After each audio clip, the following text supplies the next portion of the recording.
नमस्कार दोस्तों, मैं हूं आपका दोस्त प्रदीप कुमार बांगड़े। आपका इस कार्यक्रम में स्वागत है, जिस कार्यक्रम का नाम है आपकी फरमाइश।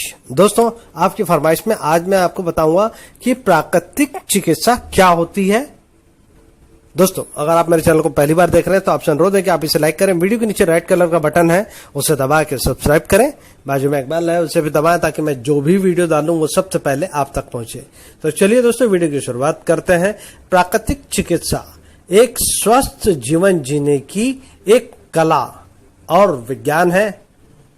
प्राकृतिक चिकित्सा वर्तमान समय की सभी चिकित्सा प्रणालियों में से सर्वाधिक उत्तम चिकित्सा पद्धति मानी जाती है। मनुष्य का शरीर पंच तत्व अर्थात पंच महाभूतों से बना है। आकाश, वायु, अग्नि, जल और पृथ्वी। सामान्य रूप से देखा जाए तो प्रकृति प्रदत्त तत्वों के द्वारा चिकित्सा करना ही प्राकृतिक चिकित्सा कहलाती है। प्राकृतिक चिकित्सा का प्रमुख सिद्धांत है कि मानव शरीर में उपस्थित एक ही विजातीय द्रव्य अनेकानेक रोगों के रूप में तथा अनेकानेक नामों से प्रकट होता है। शरीर में रोग केवल एक ही होता है, जो शरीर के मल के रूप में उपस्थित है, और वही मल मूल रूप से सभी रोगों की जड़ है। इसकी उत्पत्ति हमारे अव्यवस्थित जीवनचर्या अर्थात खानपान, रहन सहन से होती है। अव्यवस्थित अर्थात अप्राकृतिक जीवनचर्या से शरीर में दूषित मल, विजातीय द्रव्य एकत्र होने लगते हैं और परिस्थिति, वायु, प्रकृति यानी कि जीवन शक्ति के अनुसार भिन्न भिन्न लोगों में इन विजातीय द्रव्यों का बहिष्करण अलग अलग तरीके से होता है। कहने का मतलब है अलग अलग रोग परिलक्षित होते हैं, जैसे बुखार, जुकाम आदि। इन सब की एक ही चिकित्सा है, विजातीय द्रव्य का निष्कासन। यदि मानव शरीर में प्राकृतिक तत्वों के साथ संतुलन बना रहे तो मनुष्य कभी रोगग्रस्त नहीं होगा। यदि इस संतुलन में कहीं बाधा आती है तो प्रकृति की ऐसी विशेषता है कि वो अपने प्राकृतिक क्रमों से रोग का उपचार करती है।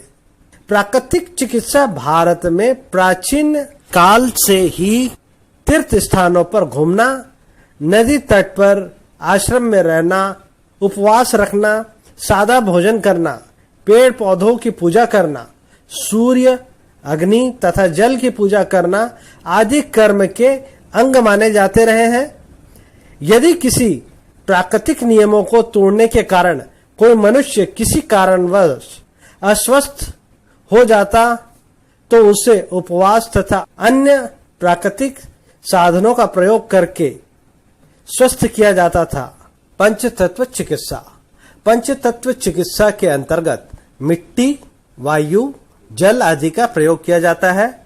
आकाश तत्व चिकित्सा के अंतर्गत अर्ध दिवसीय, एक दिवसीय, साप्ताहिकी, अल्प तथा दीर्घकालीन फलोपवास, रसोपवास, जलोपवास, मौन, ध्यान, प्रार्थना तथा चिकित्सकीय संभाषण आदि आते हैं। जल तत्व चिकित्सा के अंतर्गत एनीमा, कटी, रीढ़, पैर, सिर, बाह आदि अंगों के स्नान, वाष्प स्नान तथा संवृत्ताकार स्नान आदि का समावेश किया गया है। पृथ्वी तत्व चिकित्सा के अंतर्गत अमाशय, लीवर, पेंडु, अग्नाशय, जोड़ों, नेत्र, कपाल, सिर आदि की साफ सुथरी मिट्टी की गीली पट्टी, सर्वांग मिट्टी का लेप, बालू स्नान आदि का समावेश किया गया है।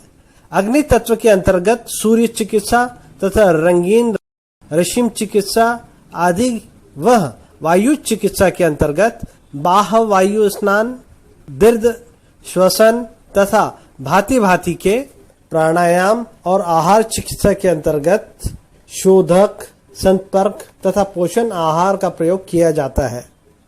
तो उम्मीद करता हूं दोस्तों मैंने आपको जो जानकारी दी है वो आपको जरूर अच्छी लगी होगी। तो इसी के साथ अपने दोस्त प्रदीप कुमार बांगड़े को इस कार्यक्रम से जाने की इजाजत दीजिए। नमस्कार, जय हिंद।